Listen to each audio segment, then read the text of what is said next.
What kind of man steps into an auction yard at high noon and walks out with a stranger whose fate was about to be sold? That question hung in the dry air of Lone Pine the moment Henry McCullen raised his hand and changed two lives forever. The sun baked the cracked earth of the Oklahoma frontier as wagons rattled and townsfolk gathered in restless clusters. Dust hung in the air like a thin veil, turning every breath warm and heavy. It was the kind of day when even the horses seemed to squint against the glare.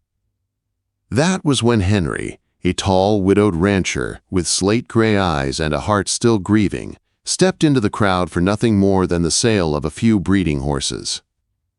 Yet fate had other plans. Henry was known across the territory for his unyielding work ethic. 12-hour days spent mending fences, checking cattle, and patching barns were his way of quiet survival after his wife, Eleanor, died from a slow and painful illness. Her passing had left a hole in his life that routine barely managed to cover. The house at Sunset Bluff echoed with emptiness, every corner filled with memories he tried not to disturb. 18 months had passed, but the grief clung to him like a shadow. He arrived in Lone Pine with his foreman, Clive Haywood, intending to do business quickly and return home before dusk. But something felt different that morning. As Henry made his way toward the auction stage, he sensed a shift in the air, like the land itself was holding its breath. A small crowd had gathered near a makeshift platform. Instead of livestock, a young woman stood trembling under the harsh gaze of the onlookers. Her dress was torn at the hem and covered in dust. She held her hands tightly in front of her, eyes flickering with fear and a faint hint of stubborn pride. The auctioneer raised his voice above the chatter. Lot number 9. 1 indentured woman. Legal guardianship and work contract included. Even in the rough West, this was unusual. A wave of uneasy whispers spread across the crowd. Henry felt something twist in his chest. The young woman looked lost and out of place, as if life had already taken too much from her. Clive leaned in and muttered, "Don't even think about it. We came here to sell, not buy trouble."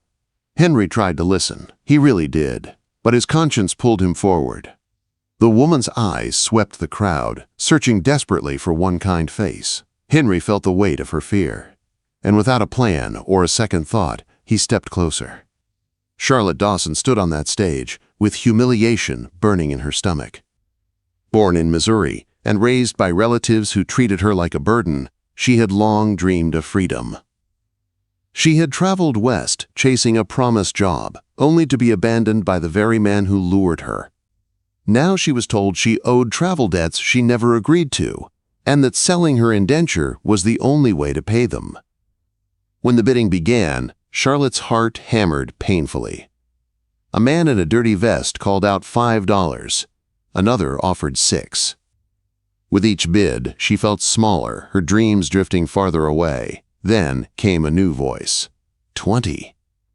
The crowd fell silent. Charlotte turned to see the tall rancher with gray eyes studying her with something that was not desire or cruelty, but troubled compassion. A man carrying sorrow in his posture. A man who looked like he hadn't smiled in years. The auctioneer barely waited. Sold to Henry McCullen. Charlotte's knees weakened, relief mixed with terror. She did not know this man. She did not know what kind of life he would demand from her. She only knew she had no other choice. Henry helped her down with a gentle hand, avoiding her gaze as if unsure how to act. "Let's get your things," he said quietly. Her bundle was small. A ribbon from her mother and her father's worn Bible were all she had left of her past. As they walked through Lone Pine's dusty street, Charlotte felt the world tilt beneath her feet. People watched with curiosity and judgment, but she kept her eyes down. They stopped at the general store for supplies.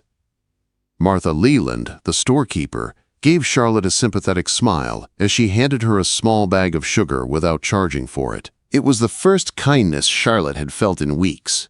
When they finally reached Sunset Bluff hours later, twilight washed over the ranch in shades of gold and purple. The house stood sturdy on a rise overlooking open fields. The barn, corrals, and grazing land stretched wide under the fading sky, It was a quiet, lonely place. But to Charlotte it at least seemed safe. Inside, the house was neat but heavy with silence. A portrait on the wall caught Charlotte's eye. A beautiful woman with soft features and kind eyes. Eleanor, the wife Henry had lost. The room seemed to hold its breath around the memory of her. Henry cleared his throat. "You can take the room at the end of the hall. We'll talk about your work tomorrow." Charlotte nodded, clutching her bundle.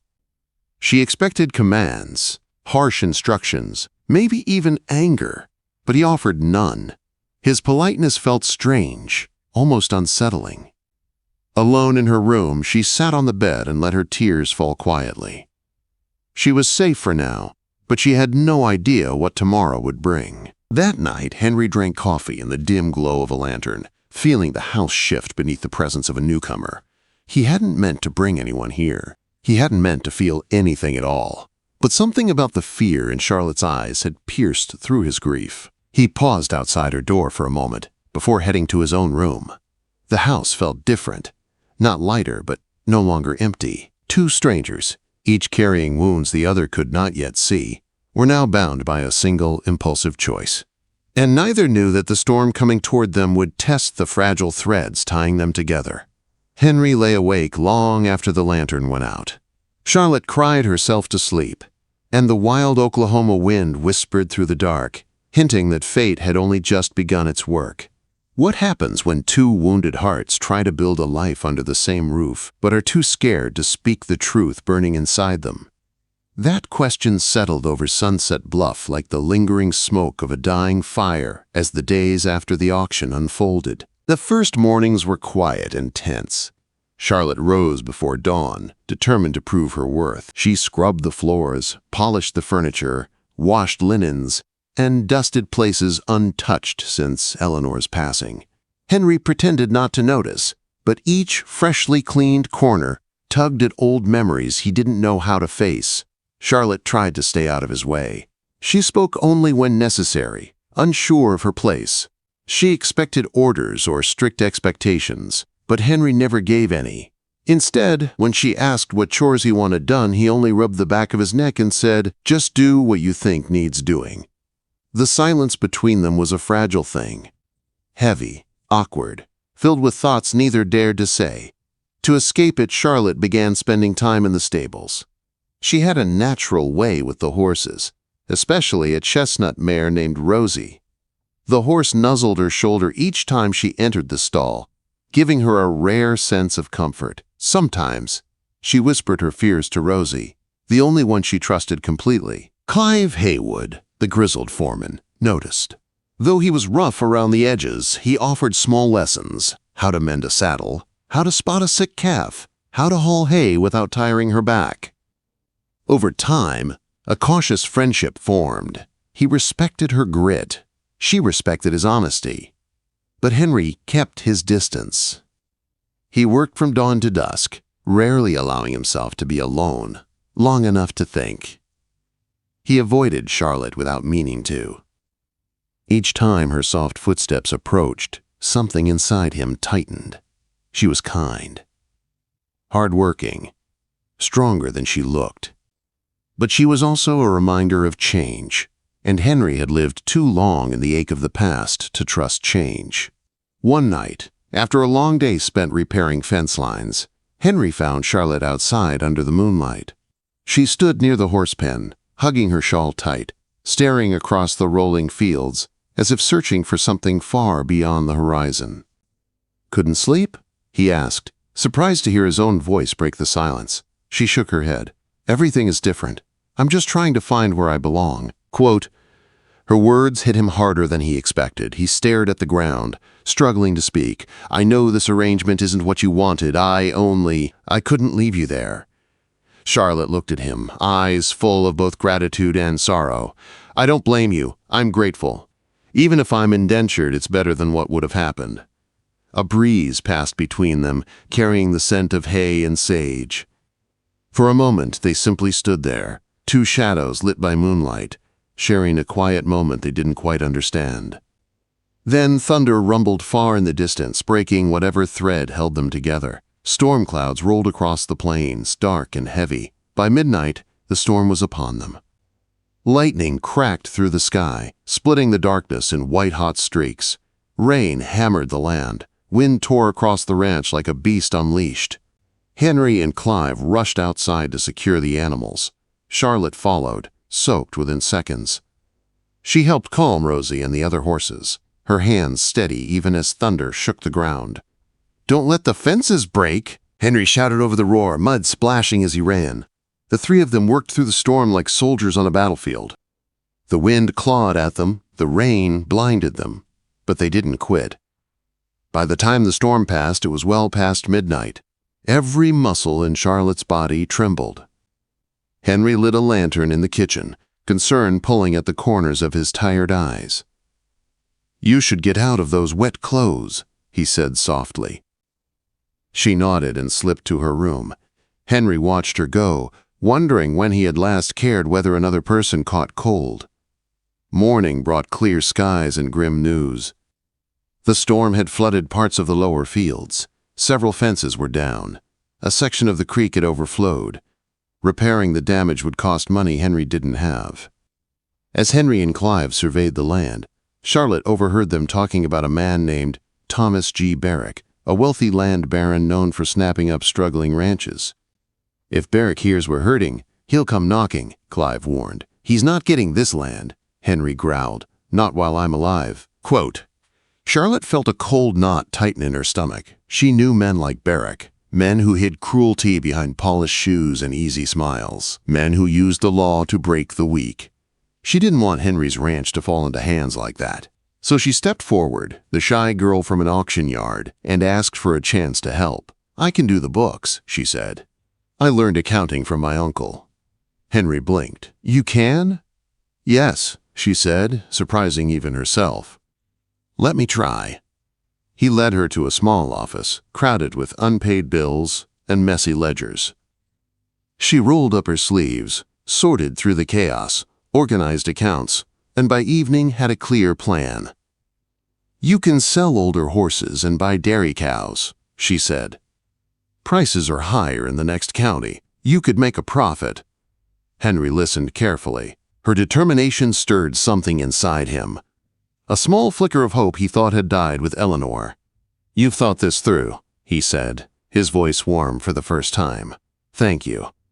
In the days that followed, they worked together. Charlotte sent letters to buyers. Clive scouted for affordable dairy stock. Henry prepared to ask the banker for a loan. For the first time in months, there was a sense of purpose at Sunset Bluff. But hope didn't sit well with Thomas G. Barrick. He arrived at the ranch one afternoon, stepping out of a polished carriage with a wolfish smile.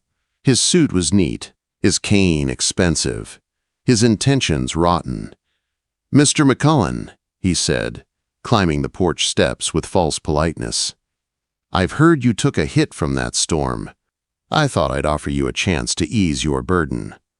Henry stiffened. "Ranch isn't for sale." Barrick glanced toward the house, spotting Charlotte peering through the window. His smile sharpened. "Seems you've taken in a new worker," he drawled. "Charming." Henry's jaw tightened. "State your business." Barrick stepped close, voice dropping.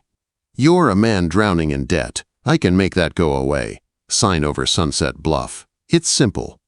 Henry breathed slow and steady. "I'm not selling." Barrick smirked. "Think it over. Pride won't feed your livestock." Quote. He tipped his hat toward Charlotte's window, then walked off, leaving the porch heavy with unease. Charlotte stepped outside once he was gone. "What will you do?" she whispered. Henry stared after the carriage, his eyes dark with resolve. "Whatever it takes to save this ranch." That night, the prairie wind howled outside the windows. Henry sat at the table studying Charlotte's ledger notes. Charlotte paced her room, reliving the fear on the auction stage. Clive cleaned his rifle by lantern light. All three felt the same thing. A storm was coming again, but this one had a name. Thomas G. Barrick. And he would not stop until Sunset Bluff was his. What happens when a ranch on the edge of collapse becomes the place where two broken souls stand together for the first time? That question floated through the heavy air as Sunset Bluff braced itself for the fight Thomas G. Barrick was determined to bring.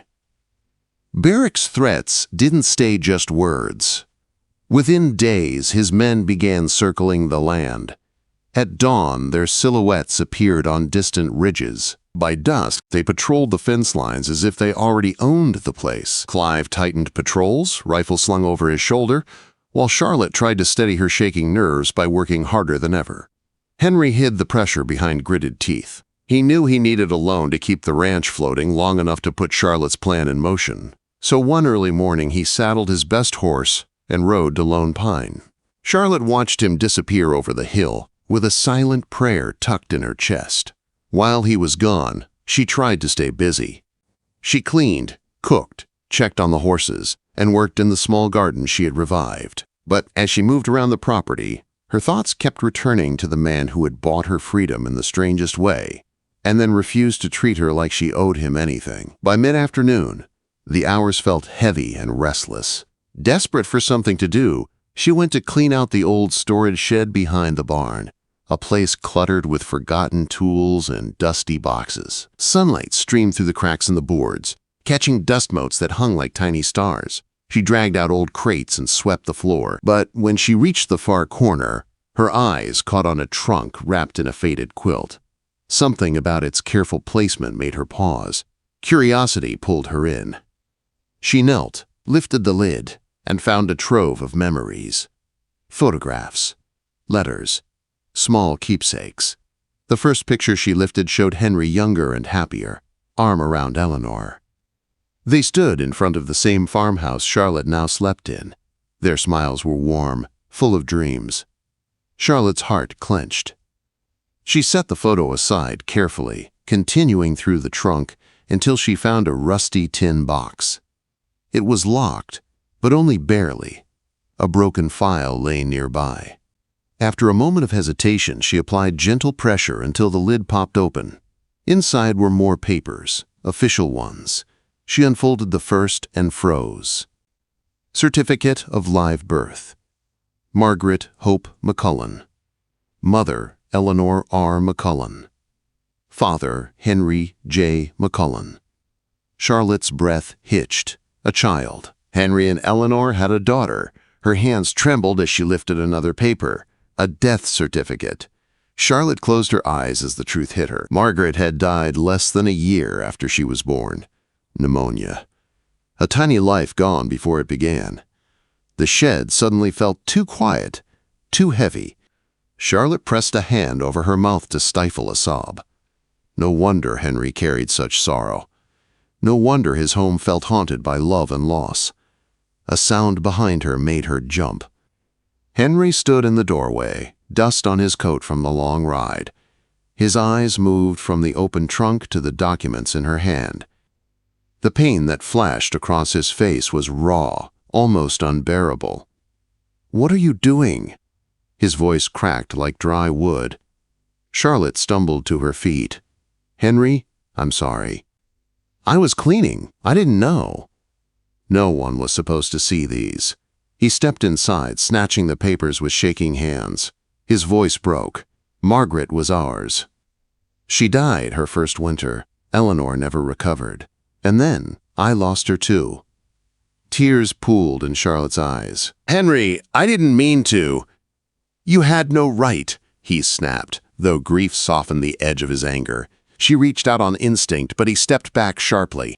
"I've carried this alone for years," he said, voice shaking. "Leave it be."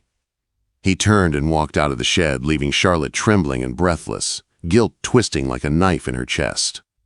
That evening, the house felt colder. Henry didn't speak to her. Charlotte barely slept, replaying his expression in her mind. But the morning brought no chance for mending. Gunshots cracked across the pasture. Charlotte dropped the water bucket she was carrying and sprinted toward the noise.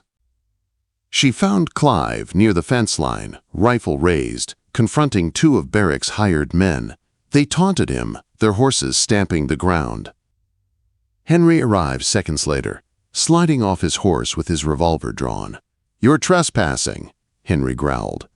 "We're keeping an eye on what may soon be Barrick's land." one man smirked. "Not today," Clive barked. The tension snapped like a whip. Henry's glare was ice cold. "Get now!" quote. The men finally turned back, but not before one said, "We'll be back." Charlotte's chest tightened. She knew Barrick wouldn't stop until he got what he wanted. That night at dinner, Clive spoke plainly. "They'll push harder. We need to protect this place." Charlotte's hand shook only slightly as she lifted her spoon. "Teach me to shoot." Henry looked at her, startled. "Charlotte." "I won't be helpless," she said firmly. "Not again."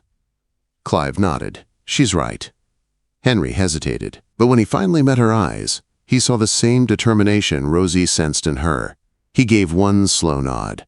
"Tomorrow." The next day, Charlotte proved a quick learner. Clive taught her how to hold a rifle, how to aim, how to steady her breath. Henry stood nearby, arms crossed, trying to hide how impressed he was. She hit the target 3 times in a row. As dusk fell and the sky turned soft shades of blue and lavender, Henry lingered in the barn, finishing evening chores. Charlotte approached slowly, carrying a lantern. "Henry," she said softly, "about yesterday." He stiffened. "We don't need to talk about it."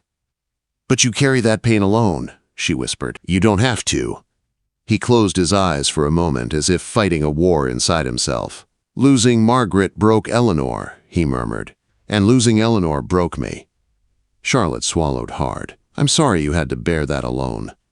Henry finally looked at her, not with anger, not with fear, just with exhaustion, longing, and a quiet gratitude he didn't know how to show. His hand lifted almost on its own and rested gently on her shoulder. It was a small touch. But to both of them, it felt like the world shifted slightly. Days passed. Trouble tightened around the ranch like a rope. Word spread that Barrick had bought Henry's debt from the banker. Legal papers began arriving, demanding payment Henry could not produce. Clive muttered curses under his breath. Charlotte's stomach twisted with fear. They all felt the storm coming. And it hit one scorching afternoon. Charlotte was in the garden when she saw dust clouds rising. 7 riders approached fast. She ran to the house, shouting for Henry and Clive. Within minutes, Henry was on the porch with a shotgun. Clive took cover behind a fence post. Charlotte gripped the revolver Henry had given her. Thomas G. Barrick led the group. "Henry," he called, "I've come to collect." Henry didn't flinch. "Right away, Barrick."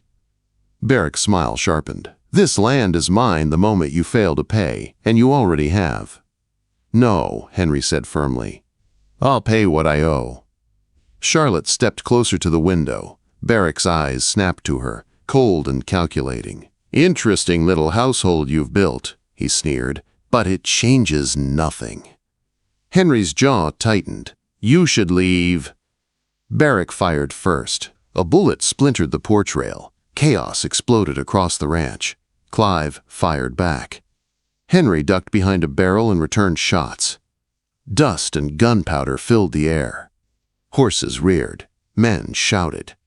Charlotte pressed against the window frame, hands shaking but steady. She aimed at a rider circling toward the barn and squeezed the trigger. The bullet grazed his arm, sending him swerving away with a yell. Gunfire echoed across the land as Barrick's men struggled to overpower the 3 defenders. But Henry and Clive fought with sharp skill, and Charlotte, armed with courage she never knew she had, became a force Barrick hadn't expected. Finally, overwhelmed and wounded, Barrick cursed and shouted, "Fall back!" His men retreated, leaving 2 injured behind. The ranch fell silent, but for the groans of the wounded and the pounding hearts of its defenders. Charlotte rushed to help Clive, who had taken a grazing shot to the shoulder. Henry disarmed the men Barrick left behind. For a moment, all 3 stood amid the wreckage, the broken fences, the bullet holes, the churned-up dirt, and realized they had survived. But Barrick had not been defeated, only delayed. Still, something had changed. Henry no longer looked at Charlotte as a burden or a reminder of chaos. He saw her as part of his home, part of his fight, part of his future, though neither dared say it aloud yet. And Charlotte, who once stood trembling on an auction stage, with nothing but fear in her heart, now stood tall beside a man who had become more than her protector. He had become her reason to stay. In the days following the attack, Sunset Bluff struggled to recover. Clive healed. Charlotte rebuilt her garden. Henry reinforced every fence and window. Then hope arrived in the form of a cattle buyer offering a surprisingly fair price for several of Henry's best steers, enough to pay Barrick back in full. It was a gamble, but Henry took it. He rode to Lone Pine, paid off the debt, and faced Barrick with quiet confidence. "You have no claim on Sunset Bluff anymore," Henry said calmly, receipt in hand. Barrick's face twisted in rage. "This isn't over." Henry looked him in the eye. "It is for you." When Henry returned home that night, Charlotte waited on the porch holding a lantern. He stepped down from his horse and held up the proof that Sunset Bluff was theirs again. She let out a breath she didn't know she was holding. Without thinking, Henry pulled her into a tight embrace. Her hands gripped his coat. For a moment, neither spoke. They didn't have to. Sunset Bluff was safe. They were safe. Weeks turned to months. The ranch healed. So did Henry. So did Charlotte. One morning he placed her indenture papers in her hands and said, "You're free now." She shook her head softly. "I want to stay, but as your equal." His eyes softened. "As my equal." Later, with Clive as their witness, they stood with a traveling preacher under the open sky and exchanged quiet vows. No grand wedding, no fancy guests. Just two people who had crawled out of heartbreak toward each other, one hard-earned step at a time. The house no longer felt haunted. It felt alive, warm, whole. On the day Charlotte discovered she was expecting, she found Henry sitting by the small pond behind the house. She sat beside him, hands trembling, voice soft. "Henry, we're going to have a child." His breath hitched. Tears filled his eyes. This time, not from grief, but from hope. He gathered her in his arms as the Oklahoma wind blew gently across the water. Together they had turned a house of ghosts into a home of new beginnings. And on that quiet morning, the widowed rancher who once bid on a frightened woman at auction realized he had not saved her. They had saved each other.